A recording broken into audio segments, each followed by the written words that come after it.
cooldown reduction he has already invested in. Oh, that's a lot! Trying to go for it again. Andoryu is all alone, but here comes the shortcut, and here comes their backup. Bit too late, maybe. Keller is still fighting up on the Zaman Force here, but Jom will poke here even before the fight starts. Super Yoshi tries to go. I think they're going for broke here. That's going to be their last-ditch attempt, but Louise going to be evaporating as well. Taking The priestess of primal lightning. That's a good ultimate. Okay. Yeah, hell yeah. Maybe Kirk was like, yeah, we'll give you one. We'll give you a free one. But this works so Just so good. you can- Point right now for Onic Philippines. We'll see if Smart Omega can go ahead and bring it to a game 3. Okay. Can't count him out here, so we'll see if Andoryu also gets a better start this time. Welcome to Finally Mobile gets his stuff without any Legends. problems now, so that's a start. Yeah, for now. For now. But the way that Omega is showing up in the mid lane sort of shows us that they are really planning to play it a bit more aggressive. So that's one thing we were waiting to see from them.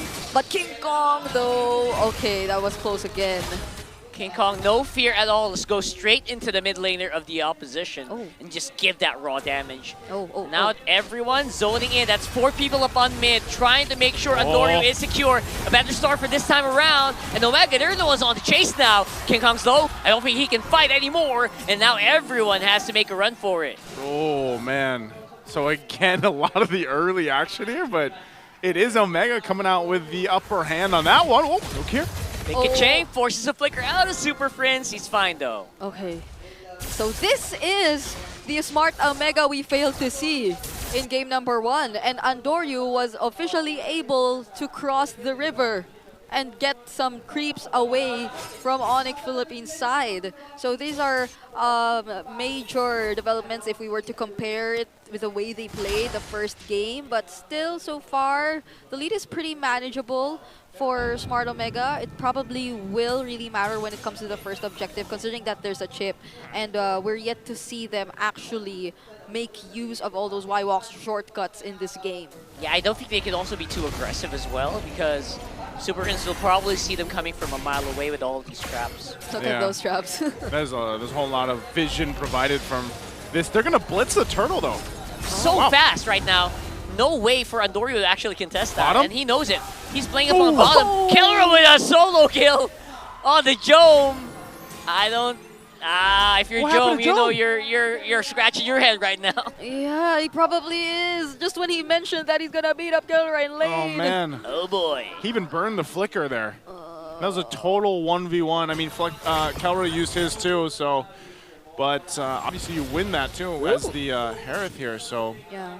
Interesting. Yeah, and there's no threat yet from, or for Onic Philippines, at least for now, because Super Yoshi still hasn't gotten his hands on his ultimate, so they're pretty much free, but... That's very spicy here. Andoryu getting the arrow. hit with so many traps, so many stuns. Can't even move. He's out. Down for Cap. Super Friends is as well. This time around, that shortcut really helping get the team into position. That's only going to be a 1-for-1 after all is said and done.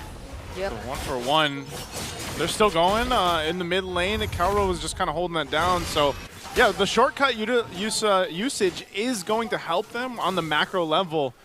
But, again, you can see it. When you get knocked into the air or you have the Abyssal Arrow that hits you, you have so many things for Smart Omega that you have to really watch out for. As long as they can avoid that, then maybe they win some of these fights by utilizing that chip pick. Yeah, and to be fair, I feel like Andoryu did attempt to at least make use of that slight advantage that they had in the early stages, but the Onic Philippines are just too quick to respond still. And since they decided to fight that in the mid lane near where Super Friends was, but now compared to what we've seen in the first 2 minutes, Onic Philippines, I feel like they're much more in control now. They can position themselves way ahead of Smart Omega, and that's going to be a problem, but also something they can find a solution to given that they have the chip.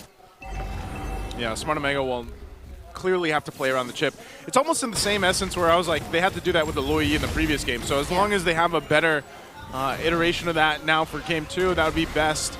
They go ahead and try to get the space around this turtle to set things up.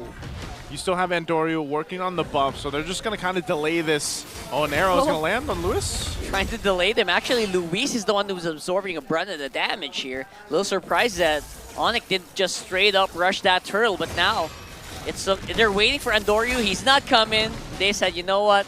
Let's take this. We have no visual. We have no confirmation.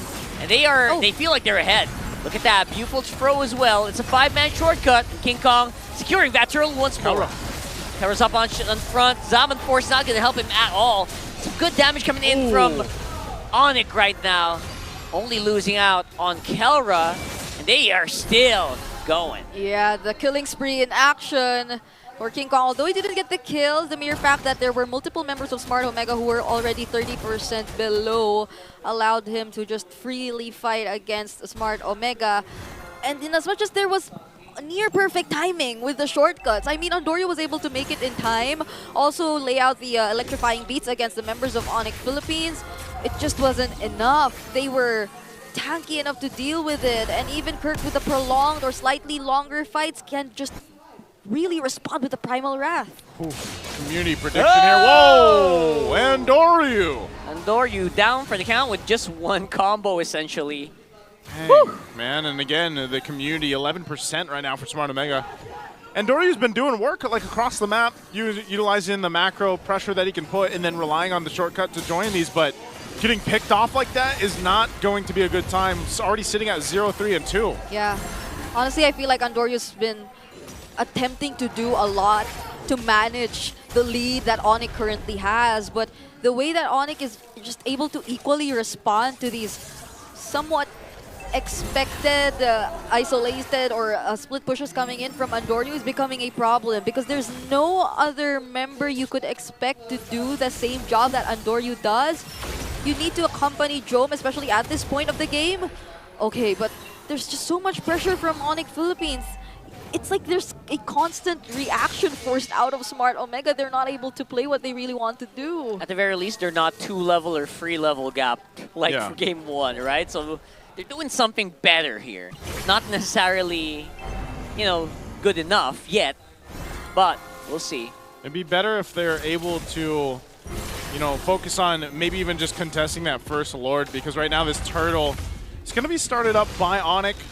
And with this minor lead that they have, they might not actually want to contest this, but Super Yoshi goes in. Oh, he's trying to go in here. Shortcut might be a little bit too late, but they will be able to secure that turtle. Boom goes Super Yoshi. Definitely evaporating in front of the Onyx might here. Their firepower is just off the charts. Yeah, and I feel like he was intending to land that shortcut on Kelra, but he was tossed away from whichever he wanted to place it on. And Onic right now, even under the turret, not even respecting that turret whatsoever, just removes Luis just like that. And this is tough because you have these fights that are breaking out. Jome is usually on the other side of the map just trying to pressure the turrets down, and maybe that's the decision of we can't win these fights and let's just try to get some map pressure. Well, King Kong, he's going to get out of there just fine, but that's the thing, you know, it's like you have a hero that's known to give you a macro advantage. That's the chip. But it's Onic Philippines that's just out-macroing you everywhere. Oh, flying in, unstoppable force! And you're not going anywhere, Jome! He is locked, he is loaded, and that's 2 down for Omega. Into the arrow! And the way he was able to time that flicker so well too, knowing that there would be a possible escape. Jome is just unable to play on this Granger, but hold on, Super Yoshi, he's holding a bush to himself. Okay. In the Philippines, we call that advanced thinking. Brusco did the dirty one on the Jome. Yeah. That's what we expected, though. Again, when you have that Jawhead and then you get Super Prince on the Selena, the fact that Brusco's been doing this even in game 1 with that composition too, the timing is going to be there. And it seems like they have found at least that sync that they've needed back with the super fam that they are. But Smart Omega, like I said, I think the biggest thing is their decision making. They're not even sure if they should just go ahead and keep pushing around the map. That might be the best case for them, because now they find themselves facing an even bigger deficit, 5,000. Lord is up. And we'll see if they actually are ready to fight this one. Look at the positioning from Look Super at Yoshi. Hey, Throwing on the shortcut in the middle of the map. That's 5-man from Omega. They are trying to go for the fight, but Andoryu already eliminated means there's no way they can contest his Lord this time around. Oh no, Super Yoshi in trouble. Boom! Goes Super Yoshi, and that should be a pretty decisive Lord going to Onic. yeah, Luis actually tried to go after Kelra because he was pretty low on HP. Smart Omega were able to deal a decent amount of damage and focus it all onto Kelra, but he still survived despite that, which resulted in Smart Omega eventually at a disadvantage in terms of resources, still being forced to fight back against Onic since they were also able to somewhat position themselves and regroup for that fight. So now they are unfortunately forced to defend this. It was a very unfortunate sequence for Smart Omega, but we see that slowly the intentions are starting to show up. It's just that even the longer the game goes, the more Onic is also able to scale. I mean, at this point, this Selena from Super Frizz, that many cooldown reduction he has already invested in. Oh, that's a lot! Trying to go for it again. Andoryu is all alone, but here comes the shortcut, and here comes their backup. Bit too late, maybe. Keller still fighting up on the Zaman Force here, but Jom once more just falls so easily without any reliable front line. They are struggling. They are falling apart. And that's the difference. Earlier, you're able to take Keller away from the Zaman Force, but now that you're not able to, all the shields, all the sustain, and all the dances are just showing up. So now Onic Philippines, they're already knocking at the base! Brusco. He does that. He puts pressure. That's turret top down. A mid's going to be next. That's good pressure. Most likely. There's no waves, though, pushing in just yet. So Smart Omega immense against it all, even 9,000 behind. They're still in the game, but there's waves pushing in, still mid and bottom. I don't know. They're going to have to pull out a miracle to actually have a full defense unless Onic Philippines decides to just take the safe route here. Oh. Ouch. Look at Andoryu. If the minions were thrown in a little earlier, that they could have probably attempted to, since the Holy Shields would have been popped. Okay, but here's Super Yoshi again. Could this be an attempt from Smart Omega? Take two. Oh, spotted out. What is with the King of the Jungle game senses? That's just, he's locked in. Locked in, yeah. He's ready to grow the beard at this point. Again, it's free. It's almost free pickings for Onic Philippines. Like, that's kind of how it feels. And this was even back in the previous game. Now, yes, Smart Omega has survived up to this point. They've dealt with that base defense, but again, even in less than 30 seconds, this Lord is going to come up, and it's going to be very difficult for them to actually fight it. Now, I would like to see if they do, and they've gotten themselves in a position where they can actually go for a skirmish or a team fight, but with how far ahead Onic Philippines is the best option for Smart Omega just to go ahead and, you know, tidy up into the base and hope that they defend again? Probably, because even at this point, Onic Philippines wouldn't think twice about looking for a setup. Brusco has the immortality, so even when you do get to take it out, you've probably wasted multiple resources already just by doing that. True. Which encourages Onic Philippines to just proceed with the fights. And Smart Omega could not afford to use up all their resources on a single target who isn't a key target for them at this point in time. And with Onic spotting Andoryu clearing the top lanes, could they potentially be clearing it? Oh wow, it connected! They're absorbing so much poke here, even before the fight starts.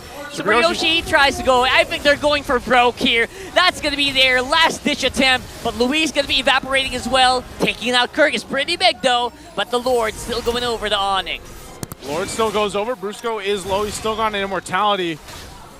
But still, again, a objective, a Lord going to the hands of Onic Philippines, and they only lost Kirk in the exchange. Yeah, but that was a beautifully laid out Earth Shatter coming in from Kirk right before he actually fell down. It served so much in terms of how Onic was able to clearly win that fight, because the moment that the members of Smart Omega decided to go in the shortcut, they were all knocked up, which resulted in Onic being able to throw out the damage a little more easier, and now they are clearly looking to take down all the remaining turrets. Oh, nice attempt. This looks like it's going to be the Hail Mary here. Shortcut already used up pretty early on just to make sure everyone can come back and fully regenerate.